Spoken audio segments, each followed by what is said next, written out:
Yun nga, masyado na excited ang madlang people. Yung laman dito, yung nabili ko is yung first. Sobrang happy ko dito, guys. Alam nyo bakit? Kasi nabili ko to. O, diba? The Earth Transform. O, diba? I need this to enhance my vocabulary and my memories. Kailangan ko to. Para pang stress relief din to. I hope so mabasa ko lahat. Kasi nagkukulikta lang yung lula niya. Pero, tama din ako magbasa. Siguro ngayon, ihahabi ko yung mag-ano ako ng plan na kahit na 5 minutes lang magbabasa ko nito. Kasi meron pa akong isang gustong bilhin. Kaso lang, hindi ko siya makita dito kasi parang bawal ata.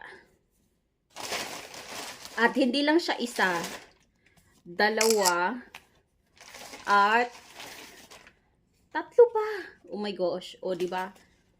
I have 3 books. So, isa-shoutout ko talaga to. Fiflix ko talaga to. Alam niyo kung bakit? Kasi, first books kong nabili to. Mayroon akong mga books, pero hindi naman yun binili. Kumbaga, yung iba nga, ninakaw lang yun eh. Charot! Hindi naman. Kumbaga, galing school yun. Hindi ko na binalik. Galing school yun, hindi ko na binalik. So, shout out nga pala dyan. Pero hindi talaga yun nung mga pa yun. So, ito yung first book ever. First book kong nabili. My first books na binili by my own money. 'Di ba? Napakasaya ko kasi, oh my God, nabili ko rin yung gusto kong bilhin. Ito talaga yung pinakauna, yung gusto kong bumili. 3 pa yan. Ano na to? Good for 10 years. So, ito yung mga nabili ko. I'm proud to be Super B. Sana maging matalino na ako dito. Sana hindi na nila sabihin na you don't do anything. Kasi libro na to eh. Libro na to. Kailangan ko tong basahin lahat. So, sobrang happy. At guys, hindi lang yan. So, bumili ako ng 2 books.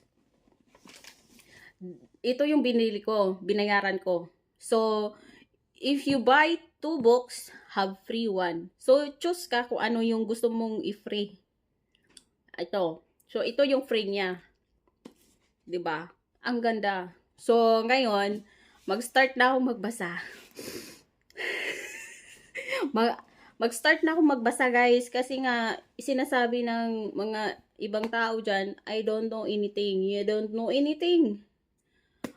Yan yung yan yung pinaka masakit na para sa akin yan yung pinaka insultong words na sasabihin ng tao sa'yo na you don't know anything. Pinagpapawisan ako. Inhale. Exhale. Oh, di ba?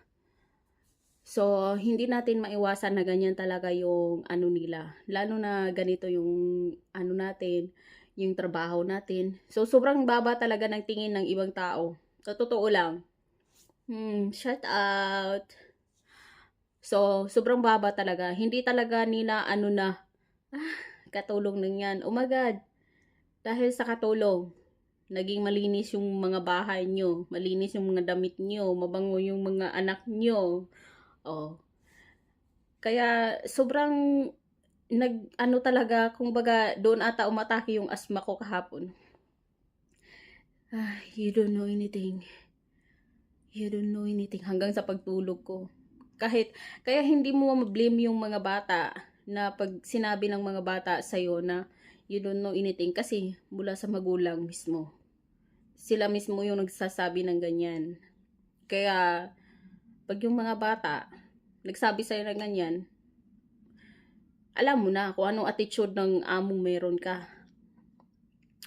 Kaya thankful na rin ako kasi I don't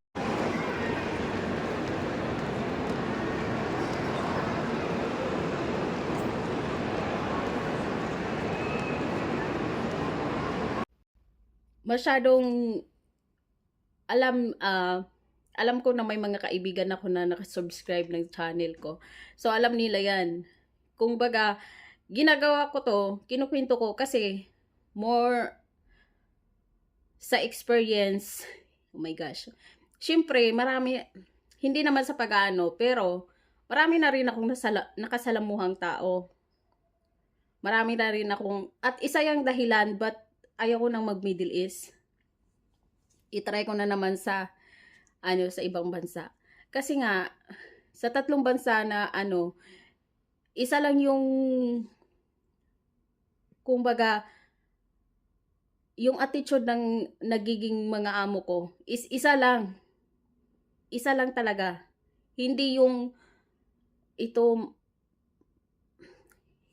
hindi ko sila pagkukumpara kasi feel ko na the more na nagtatagal ako dito, na-adapt ko talaga yung mga ugali nila. Yun yung pinaka pinaka worst sa lahat. Na-adapt ko yung mga ugali nila, kung ano yung mga pag-trait nila sa ibang tao. So, na-apply ko sa sarili ko kasi sa tagal pa namang nagtatrabaho ako, 'di ba? Kaya gusto kong maiba na naman yung surrounding, ganun. Para naman hindi na ako sobrang sabihin ng iba na napakabastos ko na. Kumbaga, mayroon kang pinag-aralan, pero hindi mo yun in-apply. Kasi para sa akin, mas mahalaga pa rin yung manners eh. Kasi pag wala kang manners, magiging bad attitude ka. Ganun.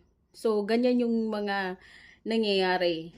So, ako naman is, syempre, nagpapakumbaba pa rin tayo, pero nandito pa rin yung pain. Nandito pa rin yung pain.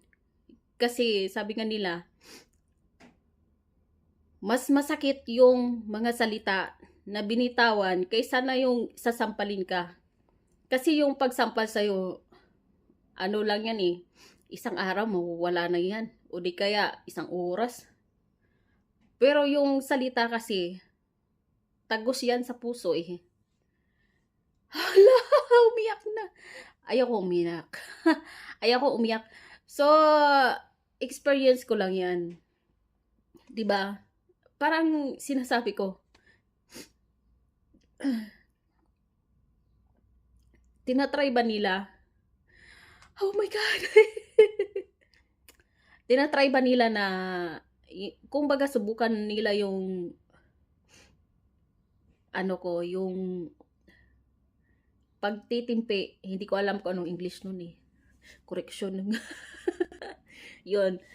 Sinusubukan nila yung aking pagtitimpi. Hindi ko talaga maalala. At, yun nga, bumalik tayo doon sa Dubai Mall. So, nag-travel kami.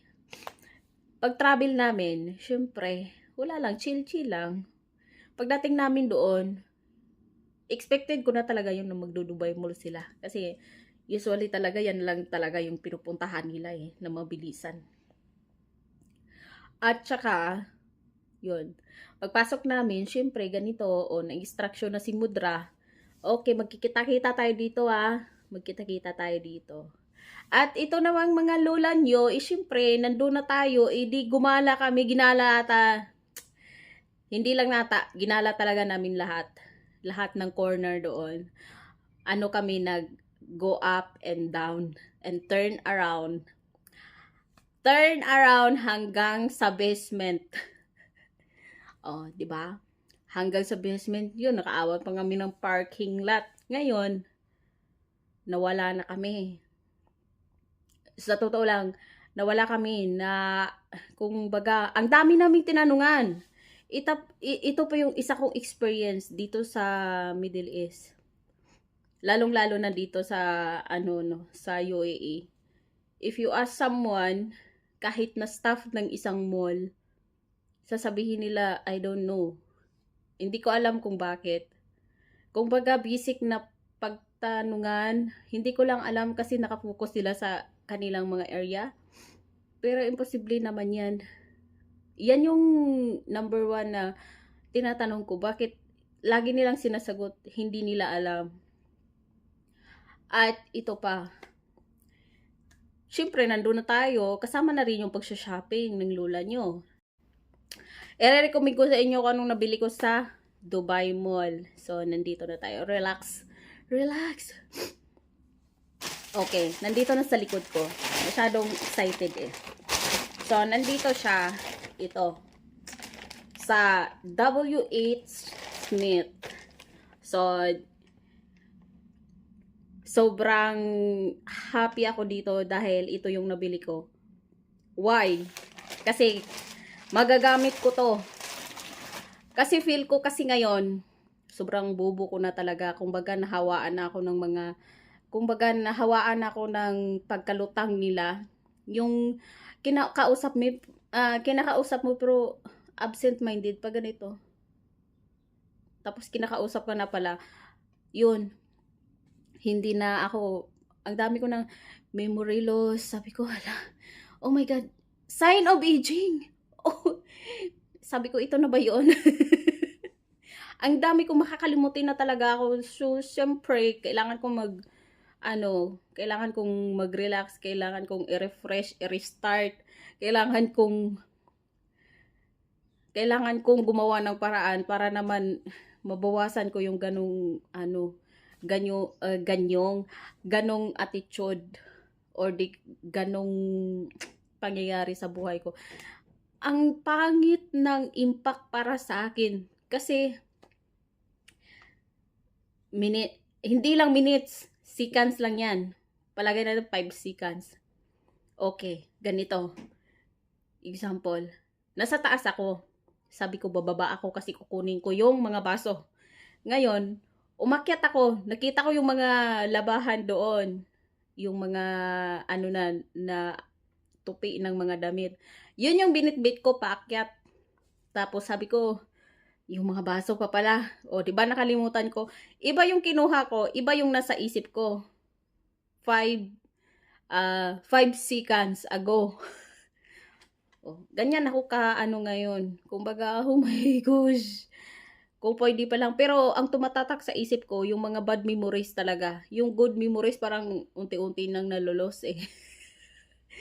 Kaya sabi ko, kailangan kong ma-improve. O di kaya bumalik yung ko. Kasi feel ko talaga kinakalawang na talaga yung utak ko. Sabi ko, oh my gosh, anong nangyari? Hindi ko alam, hindi ko maintindihan kung dahil sa patanda na ako or stress lang ako. Yan yung ko. Or dahil sa mga gamot na tinitik ko, hindi ko rin alam. Yun yung sabi ko na sobrang toxic na. Kaya ganito na talaga ako. Hands up na talaga ako. Ayoko na. Kasi pag ganito kasi, mahalaga din sa akin yung health ko. Siyempre, marami pa akong goal sa buhay. Pero sabi ko yan, gusto kong maaga mamatay ganito. Promise. Sinasabi ko yan. Gusto kong pero ngayon kasi, mayroon pa akong mga goal or mayroon pa akong project. Ayoko dumating sa point na parang wala lang nangyari. At saka, sabi ko kasi sa sarili ko, pag oras mo na talaga. Pero gusto ko, pag dumating man yung time na yun, gusto ko na diretso na. Diretso na talaga. Kasi hindi ko yung papahirapan pa yung mga taong nasa paligid ko. Gusto ko na wala na silang iisipin. Yun yung pinaka unang-una sa isip ko. Sabi nila, oy, ang bata-bata mo pa ganyan. Okay lang yan. Kasi nga, pag oras mo na talaga, wala yan sa bata, wala yan sa matanda. Kaya, tanggapin natin kung ano yung dumating. Kung dadating na yung panahon na yun, okay. Pag hindi pa, kasi marami pa kung pwedeng gawin, okay. But, feel ko talaga yung sobrang toxic na ng katawan ko. Parang hindi na siya healthy. Buhay pa ako pero parang feel ko patay na yung sa loob. Ganon yung feeling ko. Hindi ko alam kung bakit. Pero yun na yun. Yun nga, masyado na excited ang madlang people. Yung laman dito, yung nabili ko is yung first. Sobrang happy ko dito, guys. Alam nyo bakit? Kasi nabili ko to. O, di ba? The Earth Transform. O, di ba? I need this to enhance my vocabulary and my memories. Kailangan ko to para pang stress relief din to. I hope so mabasa ko lahat. Kasi nagkukulikta lang yung lula nyo. Pero tamad din ako magbasa. Siguro ngayon ihahabi ko yung mag-aano ako ng plan na kahit na 5 minutes lang magbabasa ko nito. Kasi meron pa akong isang gustong bilhin. Kaso lang, hindi ko siya makita dito kasi parang bawal ata.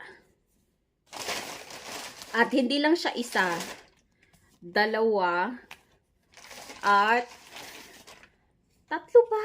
Oh my gosh. O, diba? I have 3 books. So, isa-shoutout ko talaga to. Fiflix ko talaga to. Alam niyo kung bakit? Kasi, first books kong nabili to. Mayroon akong mga books, pero hindi naman yun binili. Kumbaga, yung iba nga, ninakaw lang yun eh. Charot! Hindi naman. Kumbaga, galing school yun. Hindi ko na binalik. Galing school yun, hindi ko na binalik. So, shoutout nga pala dyan. Pero hindi talaga yun nung mga pa yun. So, ito yung first book ever. First book kong nabili. My first books na binili by my own money. 'Di ba? Napakasaya ko kasi, oh my God, nabili ko rin yung gusto kong bilhin. Ito talaga yung pinakauna, yung gusto kong bumili. Tatlo pa yan. Ano na to? Good for 10 years. So, ito yung mga nabili ko. I'm proud to be Super B. Sana maging matalino na ako dito. Sana hindi na nila sabihin na you don't do anything. Kasi libro na to eh. Libro na to. Kailangan ko tong basahin lahat. So, sobrang happy. At guys, hindi lang yan. So, bumili ako ng 2 books. Ito yung binili ko, binayaran ko. So, if you buy 2 books, have free 1. So, choose ka kung ano yung gusto mong i-free. Ito. So, ito yung free niya. 'Di ba? Ang ganda. So, ngayon, mag-start na ako magbasa. Mag-start na ako magbasa, guys. Kasi nga, sinasabi ng mga ibang tao dyan, I don't know anything. You don't know anything. Yan yung yan yung pinaka masakit na para sa akin ha. Yan yung pinaka insultong words na sasabihin ng tao sa'yo na you don't know anything. Pinagpapawisan ako. Inhale. Exhale. Oh, di ba? So, hindi natin maiwasan na ganyan talaga yung nila. Lalo na ganito yung natin, yung trabaho natin. So, sobrang baba talaga ng tingin ng ibang tao. So, totoo lang. Shout out. So, sobrang baba talaga. Hindi talaga nila katulong lang yan. Oh my God. Dahil sa katulong, naging malinis yung mga bahay nyo. Malinis yung mga damit nyo. Mabango yung mga anak nyo. Oh. Kaya sobrang talaga, kumbaga doon ata umatake yung asthma ko kahapon. You don't know anything. You don't know anything hanggang sa pagtulog ko. Kaya hindi mo ma-blame yung mga bata na pag sinabi ng mga bata sa'yo na you don't know anything kasi mula sa magulang mismo. Sila mismo yung nagsasabi ng ganyan. Kaya pag yung mga bata nagsabi sa'yo ng ganyan, alam mo na kung anong attitude ng among meron ka. Kaya thankful na rin ako kasi I don't know. So, magtatalina-talunuhan tayo ngayon. So, my first reading book, ito yung uunahin ko. Kasi maganda to. The Book Thief. I'm sure maganda to siya. And, ito naman is maganda din to. The Ice Monster. Maganda din to, The Ice Monster. At ito din. Of course. So, ngayon, para ma-enhance yung ating mga memories, at hindi naman nila sabihin na you don't know anything, so magbabasa tayo ng libro. Ito. Babasahin ko to lahat. Siguro, pag natapos ko to, abutan siguro ako ng 1 year. Joke lang. So, kung tutuhanin ko, kaya ko tong ubusin ng 1 month. Tutuhanin. Kung tutuhanin. Sana tutuhanin. So, this is my new collection. My new baby. Last time, my new baby is, na, ang cute ng mga new babies ko dati. Ngayon, ito na naman yung new babies ko. So, I want to collect all books. But first, I want to read it first. Diba? Para ma-enhance din yung may English natin. Oy, sus, puro na lang O, diba? Pagkatapos, naniniwala ako, itatry ko yung pero naniniwala ako sa ganun. Pagkatapos mong basahin, syempre, basahin mo yung 1 page. Lagay mo sa unan. Kinabukasan, memorize na daw yun lahat. Iwan ko kung totoo, pero i-try natin. Kwento ko sa inyo kung anong nangyari. Bye.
May part naman na sobrang lungkot.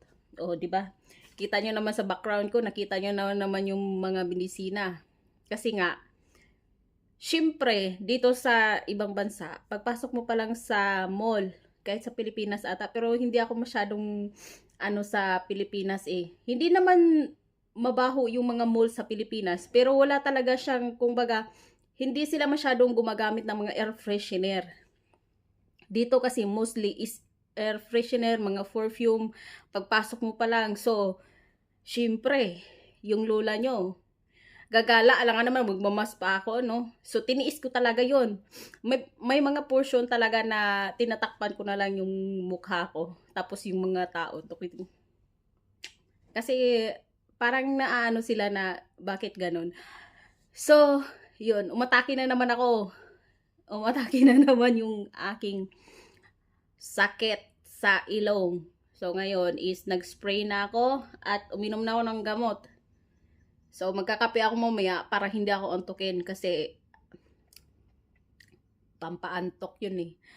At saka ngayon, syempre, gumala yung lola nyo. Masayang masaya yung lola nyo. Unexpected nga eh, niyaya. Tapos wala pa yung alaga ko, di ba? Pero yung alaga ko kasi hindi na talaga siya alagain kasi malaki na siya. He's a big boy now. And then, hindi ko inasahan na mangyayari yung amo namin. Mapupunta ng Dubai Mall. Sa Dubai Mall, syempre, hindi ako, yung puso ko parang, Dubai Mall na naman. Parang kasi how many times ko nang nabalikan yung Dubai Mall. But, kahapon, sabi ko nga, ito yung huli kong gala dito. Ito pa, ngayon pa nangyari. Ngayon pa nangyari yon. At, kahapon din, nangyari. Wala lang, nabili ko lang yung gusto kong bilhin. Sabi ko, oh my gosh, nabili ko siya. Unexpected. Pero, unexpected din yung nangyari. Alam niyo kung bakit?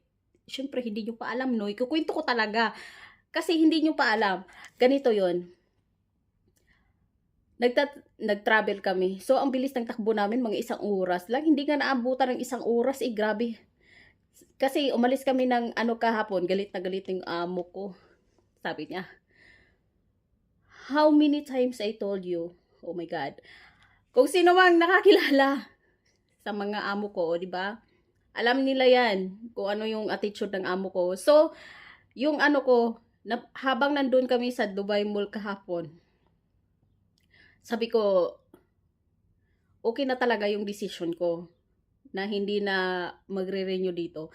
Kasi ganito yung amo ko. Okay naman yung amo ko eh. Wala naman silang Pero ako kasi yung tao na pag hindi na ako masaya, feel ko na toxic na masyado. Lilitgo ko na. Hindi na ako yung, hindi na ako yung nagpapamartir pa. Kasi iniisip ko, bata pa ako.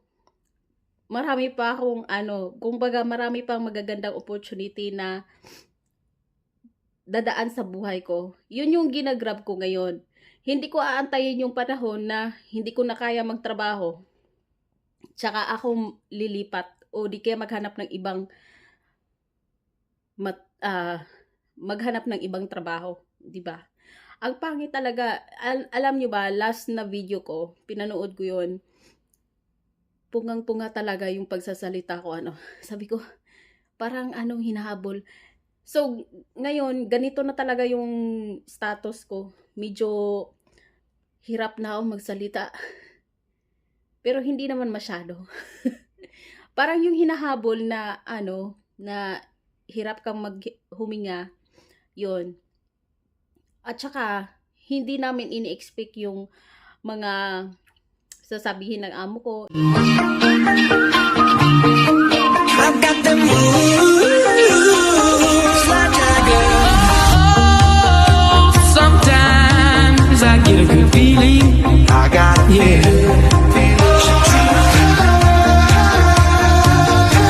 I said you're holding back. She said shut up. We're gonna die young. He was a boy, she was a girl. You don't know you're beautiful. Hey, so sister. We don't even have to try. It's always a good time. I don't mind spending every day out on your corner in the pouring rain. Look for the girl with the broken smile. Ask her if she wants to stay a while. She will be loved.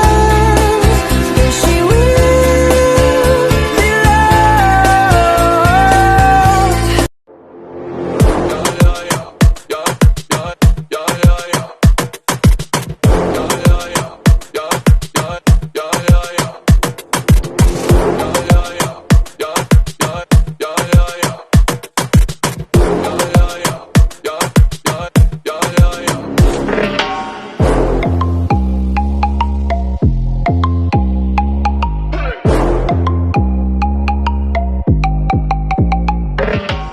You ought to know tonight is the night to let it go. Put on a show. I wanna see how you lose control.